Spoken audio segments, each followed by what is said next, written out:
Engineering ವಿದ್ಯಾರ್ಥಿಗಳು ಭಾರತೀಯ ಸೇನೆ ಸೇರಿ ದೇಶಕ್ಕೆ ಸೇವೆ ಮಾಡುವಂತವರಾಗಿ ಇಲ್ಲವೇ ಐಎಎಸ್ ಅಧಿಕಾರಿಗಳಾಗಿ ಸೇವೆಯನ್ನು ಸಲ್ಲಿಸಿ ಎಂದು ಚಂದನ ಟಿವಿಯ ತಟ್ಟಂತ ಹೇಳಿ ಕ್ವಿಜ್ ಮಾಸ್ಟರ್ ಡಾಕ್ಟರ್ ಎನ್.ಎ. ಸೋಮಶೇಖರ್ ಕರೆ ನೀಡಿದ್ದಾರೆ.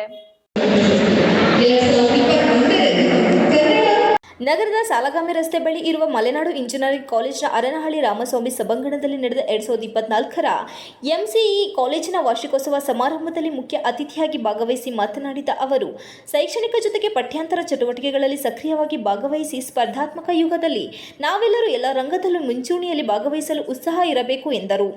ಇಂಜಿನಿಯರಿಂಗ್ ಪದವಿ ಪಡೆದ ನಂತರ ರಾಜ್ಯ ಹಾಗೂ ದೇಶಗಳ ಅಭಿವೃದ್ಧಿಗೆ ಸಹಕಾರಿಯಾಗುವ ಕೆಲಸ ನಿರ್ವಹಿಸಬೇಕು ಎಂದು ಕಿವಿಮಾತು ಹೇಳಿದರು. ಕಾರ್ಯಕ್ರಮದಲ್ಲಿ ಮಲೆನಾಡು ತಾಂತ್ರಿಕ ಶಿಕ್ಷಣ ಸಂಸ್ಥೆಯ ಕಾರ್ಯದರ್ಶಿ ಆರ್.ಟಿ. ದಾವೇಗೌಡರು ವಹಿಸಿ ಮಾತನಾಡಿದ ಅವರು, ನಮ್ಮ ಕಾಲೇಜಿನ ವಿದ್ಯಾರ್ಥಿಗಳು ಇಂಜಿನಿಯರಿಂಗ್ ವಿದ್ಯಾಭ್ಯಾಸ ಮುಗಿಸಿ ದೇಶ ವಿದೇಶಗಳಲ್ಲಿ ಅನೇಕ ಹುದ್ದೆಗಳಲ್ಲಿದ್ದಾರೆ. ನಮ್ಮ ಕಾಲೇಜಿನಲ್ಲಿ ಉತ್ತಮ ಶಿಕ್ಷಣ ನೀಡಲಾಗುತ್ತಿದೆ ಎಂದು ಹೇಳಿದರು.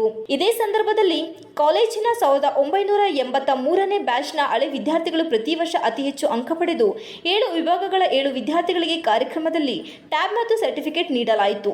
ಸರನ್ದೀಪ್ Singh memorial badminton cup award 2 ವಿದ್ಯಾರ್ಥಿಗಳಿಗೆ 5,000ದಂತೆ ನೀಡಲಾಯಿತು. ಎಂ ಫೌಂಡೇಶನ್ ವತಿಯಿಂದ ಬೆಸ್ಟ್ ಔಟ್ ಗೋಯಿಂಗ್ ಸ್ಟೂಡೆಂಟ್ ಒಬ್ಬ ವಿದ್ಯಾರ್ಥಿಗೆ 15,000 ರುಗಳನ್ನು ನೀಡಲಾಯಿತು. ಕಾಲೇಜಿನ ವಿದ್ಯಾರ್ಥಿಗಳಿಂದ ಸಾಂಸ್ಕೃತಿಕ ಕಾರ್ಯಕ್ರಮ ನಡೆಯಿತು. ಈ ಸಾರಿ ಕಂಪ್ಯೂಟರ್ ಸೈನ್ಸ್ ಇಂಜಿನಿಯರಿಂಗ್ ವಿಭಾಗದ ವಿದ್ಯಾರ್ಥಿಗಳು ಟ್ರೋಫಿ ಪಡೆದರು. ಇದೇ ವೇಳೆ ಮಲೆನಾಡು ತಾಂತ್ರಿಕ ಶಿಕ್ಷಣ ಸಂಸ್ಥೆಯ ಸಹ ಕಾರ್ಯದರ್ಶಿ ಡಾಕ್ಟರ್ ಡಿ.ಸಿ. ಅರವಿಂದ್, ನಿರ್ದೇಶಕರಾದ ಚೌಡಹಳ್ಳಿ ಜಗದೀಶ್, ಡಿ.ಬಿ. ಹೇಮಂತ್ ಕುಮಾರ್, ಗುರುಮೂರ್ತಿ, ಮಲೆನಾಡು ಇಂಜಿನಿಯರಿಂಗ್ ಕಾಲೇಜಿನ ಪ್ರಾಂಶುಪಾಲರಾದ doctor A J. Krishnaiah, Malenadu engineering ಕಾಲೇಜಿನ ನಿರ್ದೇಶಕರಾದ ಡಾಕ್ಟರ್ ಎಸ್. ಪ್ರದೀಪ್, ಕಾಲೇಜಿನ ವಿದ್ಯಾರ್ಥಿ ಕ್ಷೇಮಾಭಿವೃದ್ಧಿ ಅಧಿಕಾರಿ ಡಾಕ್ಟರ್ ಎಚ್.ಎಸ್. ನರಸಿಂಹನ್, ವಿದ್ಯಾರ್ಥಿ ಕ್ಲಬ್ ಅಧ್ಯಕ್ಷರು ಹಾಗೂ ಪದಾಧಿಕಾರಿಗಳು ವೇದಿಕೆಯಲ್ಲಿದ್ದು, ಕಾರ್ಯಕ್ರಮದಲ್ಲಿ ಕಾಲೇಜಿನ ಎಲ್ಲ ವಿದ್ಯಾರ್ಥಿಗಳು ಹಾಗೂ ಪ್ರಾಧ್ಯಾಪಕರು, ನೌಕರರು ಭಾಗವಹಿಸಿದ್ದರು.